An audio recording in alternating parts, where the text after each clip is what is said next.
Usap-usapan ngayon ang kumakalat na pre-operation report ng Philippine Drug Enforcement Agency noong 2012, kung saan kabilang sa target ay si Pangulong Bongbong Marcos. Kaugnay nito, pinabulaanan ng PIDEA ang pagiging lehitimo ng naturang dokumento. At upang dalhin tayo sa pulso ng politika, makakasama natin dyan si Aileen Taliping.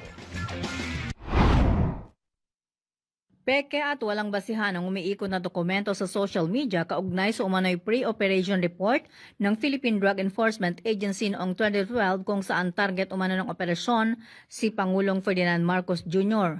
Ayon sa inilabas na pahayag ng PIDEA, walang ganitong operasyon ng ahensya noong March 11, 2012, kaya malinaw na gawa-gawa lamang ito ng mga nais manira sa presidente. Ayon sa PIDEA, lahat ng pre-operation documents ay nakarecord sa kanilang database at mayroong serial number na wala sa lumabas na dokumento.